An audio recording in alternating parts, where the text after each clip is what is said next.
Greetings, everyone. This is Rock and Roll Spot Connection with the Weekly Comic Book Roundup. We've covered most of this week's Marvel books. Time to wrap up the Marvel books and pay a little visit to Boom Studios as well. Kicking things off, we've got Devil's Reign number 6. I think there's still one more Devil's Reign book tie-in coming out either I think later this month. Devil's Reign Omega, which is funny. There wasn't an alpha, but you know, hey. Anyway, so where we left off,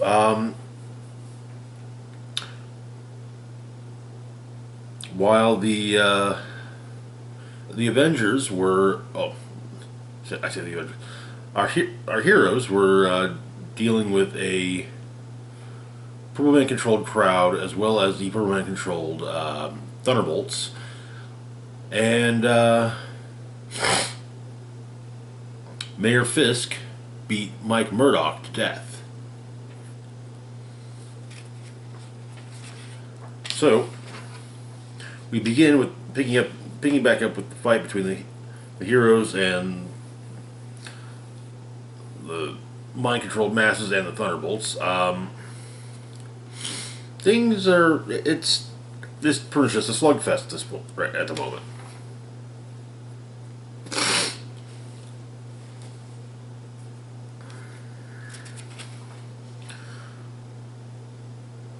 While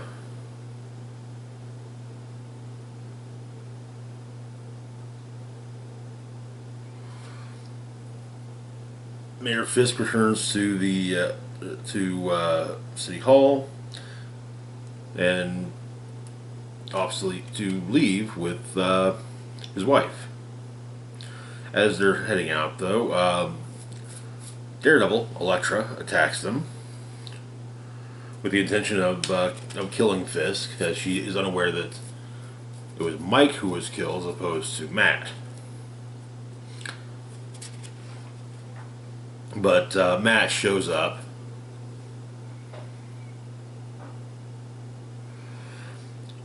Infuriating Fisk. Meanwhile, the tide of the battle turns when the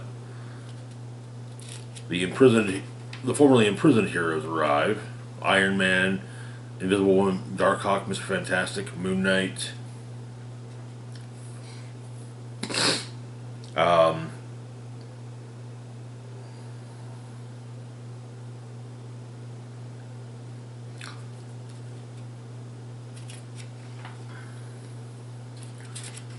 But the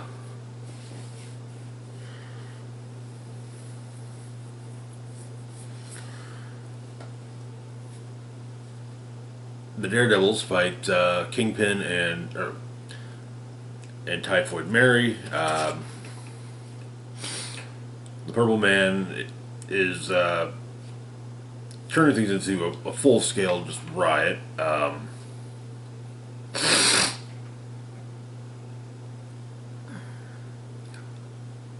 Matt Murdock's able to get a hold of Fisk's cane and used it to, and basically says, you know, I want you to think about all the lives you destroyed. And there's a moment where Fisk says, done. And then the gem of the cane is shattered against Fisk's face, and Daredevil just lets loose. Just he and ends up even grabbing Elektra's sigh. The child of Purple Man who had been rescued by the heroes in the last issue is trying to hold off the Purple Man with Luke Cage having given him his neural blocker. Though Purple Man is trying to get Cage to kill the boy now. Elektra stops Matt from killing Fisk, as there are people watching, and just proves the point. But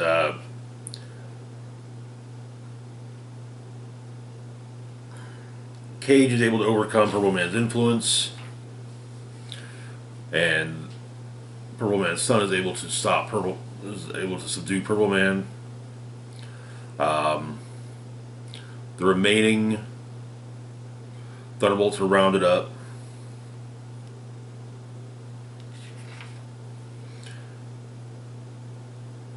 And the Purple Children are reunited, though, with the exception of Joe, they all seem to have lost their power. They've all had their powers drained from them. And apparently, news is coming in that Fisk was arrested, and so it looks like Cage is running for mayor unopposed.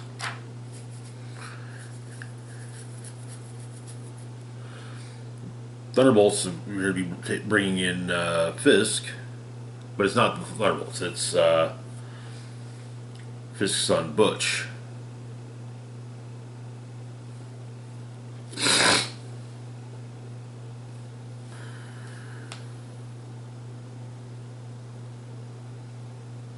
The Stromwins, the two from earlier, who came up with the idea of Fisk for president,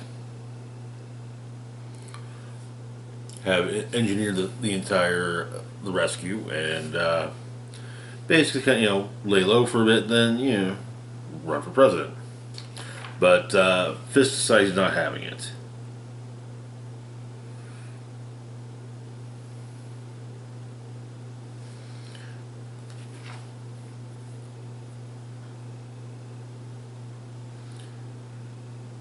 And as Fisk leaves, he tells Butch to pass along and whispers to the street that he killed Fisk. Fisk murdered Matt Murdock. Butch rose up, took what was his, the crown. And as Butch leaves, or as Fisk leaves, Butch realizes that no, it wasn't Matt that Fisk killed. It was Mike.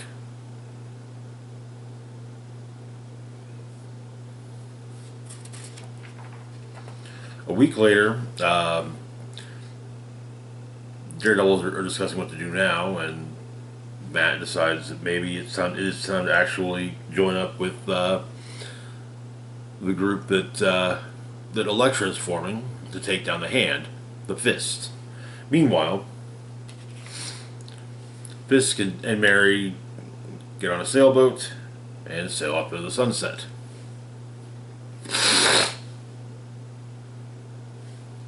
And that is where the series ends. I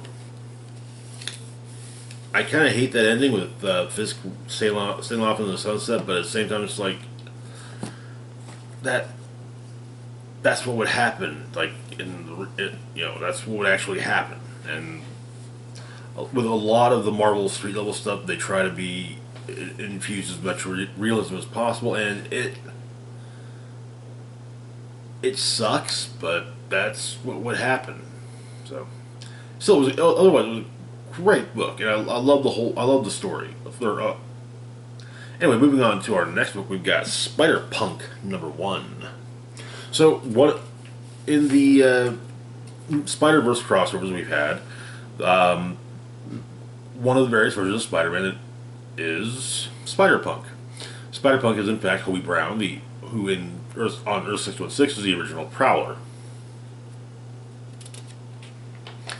But, so, Kraven and the Hunters are tearing up Brooklyn.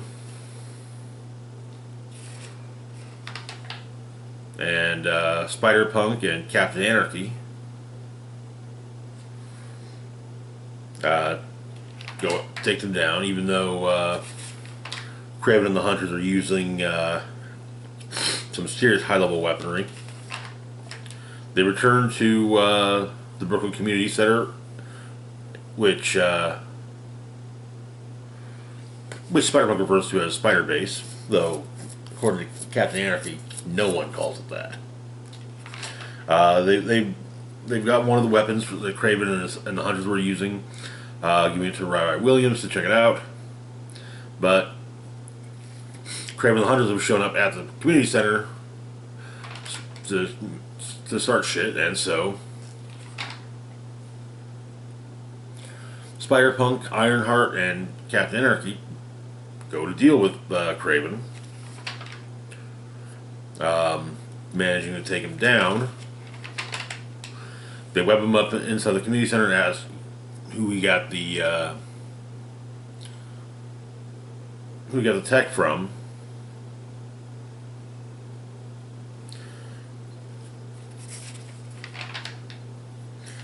When a smoke bomb is let off,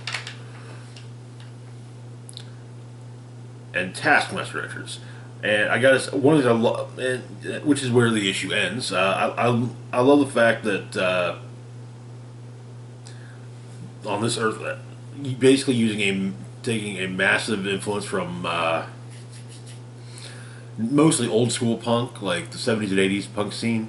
In fact, Taskmaster is redesigned it, looking largely the same as he usually does, only instead of the white hooded cape, he's got an orange cape with no hood, and his skull mask, much more closely resembles the Misfits logo, and in fact, the cowl part basically is kind of done in such a manner to evoke Jerry Only's reverse, basically the way he wears his hair, which, well, it's easier to show it than describe it, but yeah. It's a little irritating that, like, Misfits iconography got used for the villains, but I love the Misfits, what can I say? But, oh well. Anyway, so yeah, that's the first issue of SpiderPunk.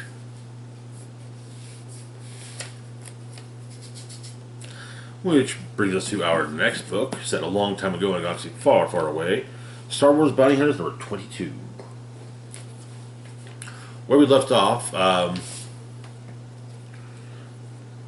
primary goal of Losha and Tonga's mission seemed to be a success. However, a bunch of Unbroken Clan thugs are now attacking them before they can leave with Vakora.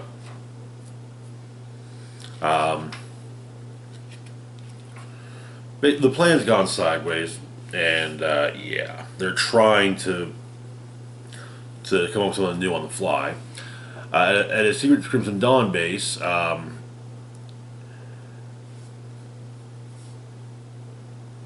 Kalia is being kept by Lady Kira, as Kalia is the heir to 2 crime syndicates. But she moves to attack Kira, and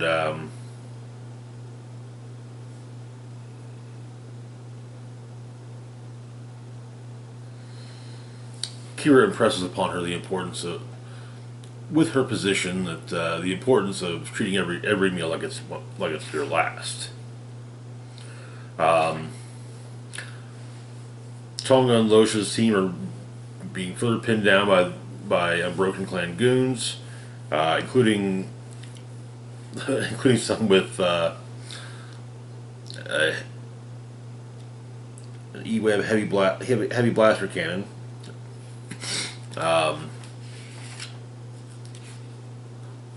But they are able to make good their escape, and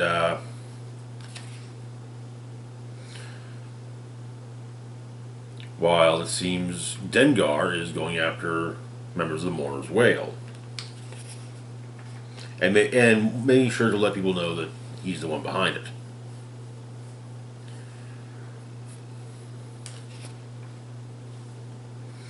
But as Tonga and Losha leave,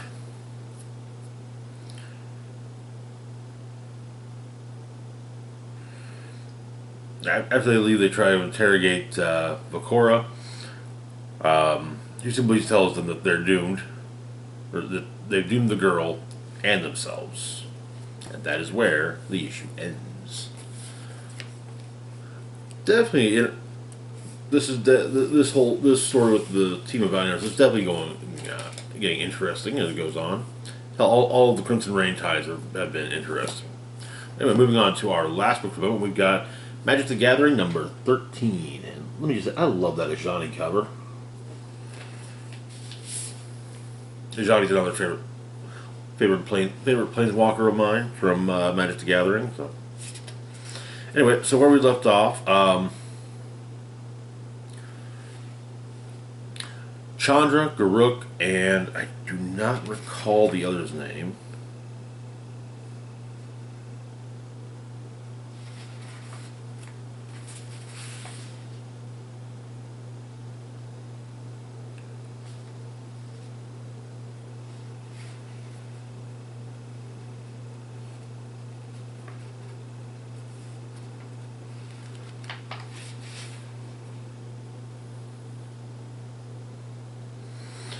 But they are on the they planeswalk to the plane of Zendikar in the hopes of finding something that can traverse planes artificially, namely Emeria, the Sky Ruin.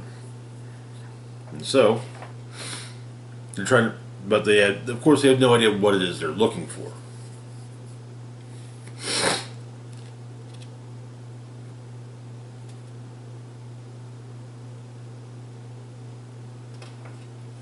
However, as they explore the ruins, Garok picks up Tybalt's scent, and the trio go after Tybalt.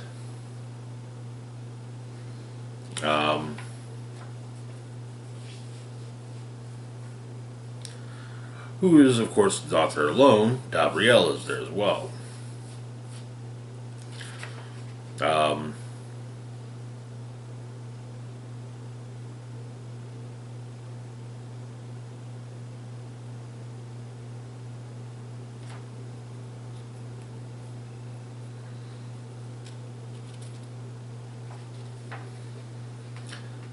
They managed to take down, stop the two, but Gabrielle basically reawakens the dead from within the Sky Ruin, as well as the Spectre of Death, following our third member of our Planeswalking trio. Then pulls it away. Apparently said to save Ravnica.